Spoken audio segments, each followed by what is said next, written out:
Hi, I'm Mike Winkler, and I'm the Principal Managing Broker for Coldwell Banker Bain in Issaquah, Washington. And I'm E.J. Bolds. I'm the Principal Managing Broker for Coldwell Banker Bain on Mercer Island, Washington. EJ, in my endless effort to link our current video post to the last video post, our last one was about change, and this one's about negotiating inspections. So I suppose it's about negotiating the changes that occurred in the home and how you want to work with them. Good attempt. Worthy attempt. Worthy attempt, okay. Virtually all residential sales in the state of Washington have a structural inspection and may have other types of inspections. And those inspections are generally what we call non-invasive. In other words, you're not poking a hole in the wall to do the inspection, although if you had the seller's permission, of course you could. And in an earlier blog post, we talked about the whole process of the inspection, of the timelines, and the form that you use.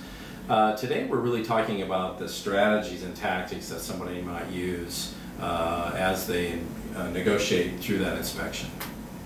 That's right. In today's world, using a licensed home inspector, a buyer will often get a voluminous report, sometimes even seeming a bit onerous. Mm-hmm. And so the real question is, what should they ask the seller to repair? So for example, is it a health and safety issue? If the electrical panel is dated and bad, there are many out there that have been recalled that never have been replaced, that are still in homes. And so if you have one of those, should that be replaced? Well, the answer is probably yes. Yeah. But if it's a minor issue, what should you do then? Well, for cosmetic issues, which might be needing paint, maybe a carpet cleaning, maybe some light updating on the landscaping, then I think that really has to be looked at in terms of the context of the whole deal. So if we've had a pretty easy negotiation so far, maybe we'd ask for everything. But let's say we've had a tough negotiation early on, arriving at the price, and maybe we've got some bruised feelings because we negotiated really hard to get our price. Maybe we don't want to ask for anything because we don't want to antagonize the seller. Which brings us to the other point, and that, does it really matter, etiquette, trying to be nice in negotiations? Is there any place for that in today's world, Mike? So you're asking is, does it have to be fair? Right. Well, there's the saying that no one promised you fair. However, I do believe that there is a proper etiquette, and it's about dealing in good faith.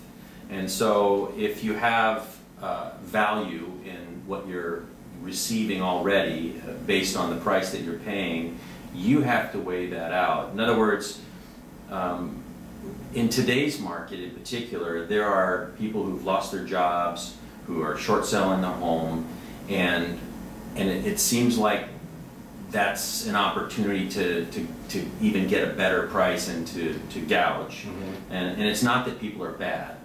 It's just that everybody's looking for a bargain. Well, right. Perhaps getting that home at the price that you already got it was the bargain. And I'm not saying that you shouldn't negotiate hard, but there is an element where the negotiation becomes more personal in context than about the home. And so a good real estate broker will help to avoid allowing that to become an obstacle to the sale. At the end of the day, serving the clients, both the seller and the buyer, is about putting the transaction together. And so value and faith really become paramount in that equation. And I think what you're also saying is that the good agent won't let the negotiations polarize, and that's part about the etiquette, if you will, is that if we treat everybody with dignity and respect, we can still negotiate hard, but we don't create a polarization, which then causes the transaction to fail, where everybody loses. Another thing that we hear about, Mike, is let's say there are a number of issues wrong with the house. Doesn't it make sense, rather than asking the seller to fix this laundry list of items, isn't it better just to say, give us a bunch of cash, give us a credit of cash, and we'll fix it later on? Isn't that a strategy that works? Probably not. The fact is, if it's a health and safety issue, it needs to be repaired prior to closing, and the lender is more likely to call that out during the appraisal process. And so that's one factor. The other factor is, let's just say that your agent isn't the best, and so you're convinced that getting a price reduction, because oftentimes people think that, well, I'll just get a price reduction. That it's going to cost me about $10,000 to repair the roof, and so I'll just get a price reduction.